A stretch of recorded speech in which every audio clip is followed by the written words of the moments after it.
big dreams, get money, get cream. I do this for the ones living their nightmares, and they'll run up in your crib for them night gears. I grew up in the lowest of the lowest parts, with a gun that don't jam and you know it sparks. Better get up in that crib, boy, before it's dark, cause where I'm from, they gon' bite you before they bark. Hey, what's going on, family? It's your boy, Big Fil. Yes!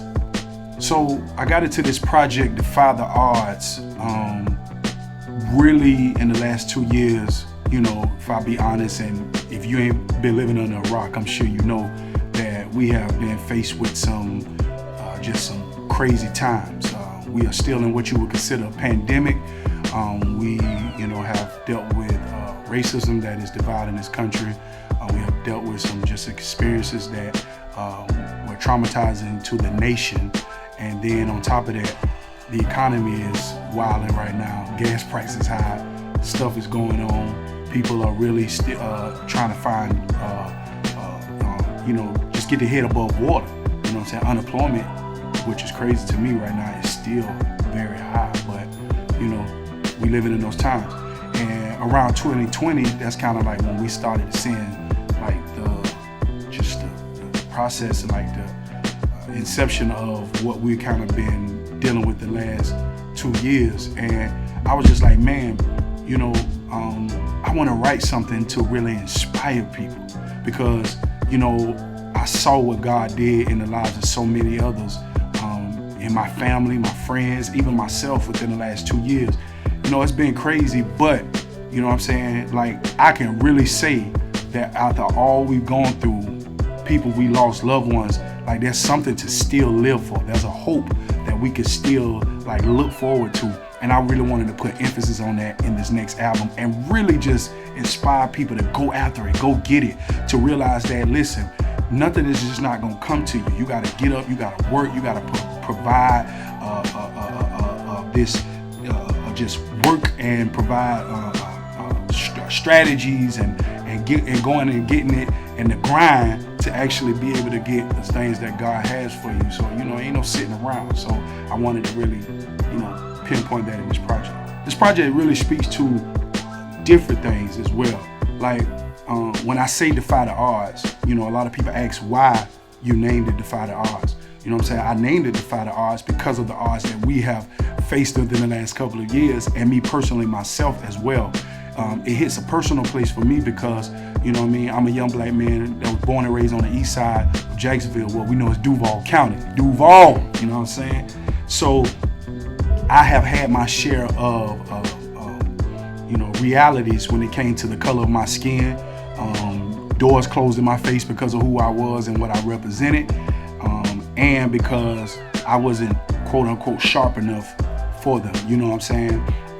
And I just wanted to be an inspiration to somebody that come from the same place as me, that looks like me, to let them know that God has been good to me. After all the things that has happened, I'm a young man that is living not only for the Lord and living for God, but I'm an artist. I'm a full-time musician in ministry. I have a wonderful church home that I'm a part of. I get to travel the country, travel the world to do music on a regular basis, and more importantly, God has given me a family. Like, you know what I'm saying? I think that where I come from, family is not emphasized enough. There's not enough emphasis put on really having a family. And where I come from, you don't see too many families make it out. So, for me to be able to stand here and say, man, that, I'm a husband, I'm a father, that's the most important and probably true success to me right now to this day. The process was crazy. It was amazing. I got with my boy, Wonder Boy, right here in Duval County. We got some beats from some different people, some tracks, you know what I'm saying? I was so up and down, with this project, because the crazy thing about it was when I started it, I started another project that I'm actually working on now. But in the process, like, I began to get these songs just to encourage people. I began to get this burden to really speak life, you know what I'm saying? So, like, in the moment where I was really being transparent and writing about, some things that you will hear eventually about, God began to just pour like into me, like these songs to really drive people to be better.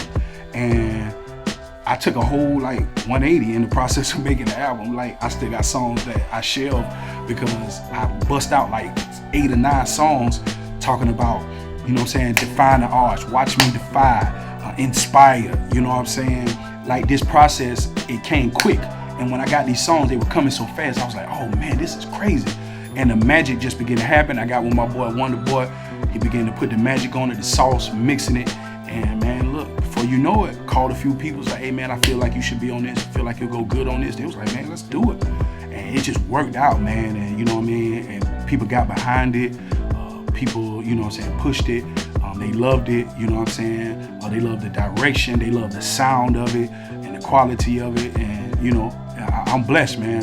God's been good to you, boy. Like, it was really good. It was so good that, you know what I mean, I was able to debut #1 on iTunes, you know what I'm saying? Like, defy the odds. When it dropped #1 on iTunes for, you know what I'm saying, an entire day, man, you know what I'm saying, couple of days at that, you know what I mean? And man, that was just such a blessing for me because it reminded me that God's work is never done. You know what I'm saying? I'm older now, you know what I'm saying?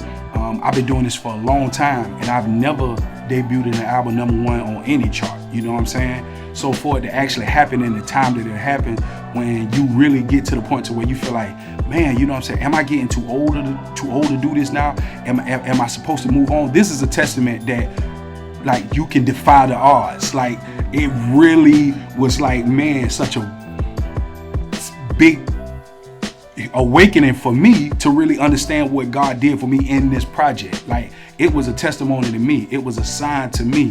It was him manifesting his work and me putting forth the effort and allowing him to do the rest. You know what I'm saying? So I don't care what you got going on. Like, he'll restore you. You know what I'm saying? I don't care what you feel like you lost. Quincy Jones didn't make his biggest hit, his #1, until he was in his 40s. So he was almost 50 years old. It's never too late. You just got to make sure you keep driving, keep working.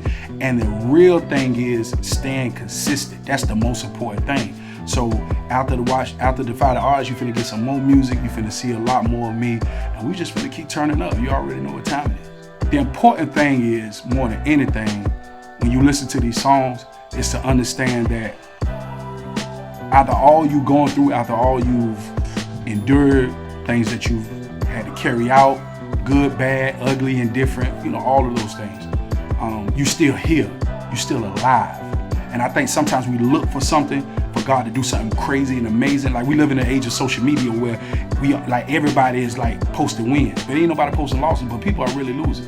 And I just want somebody to know that L's is cool, because you learn how to turn those losses into lessons and keep moving forward. So learn how to defy the odds, and you can defy the odds, so help you God. It's your boy Illies. Yes!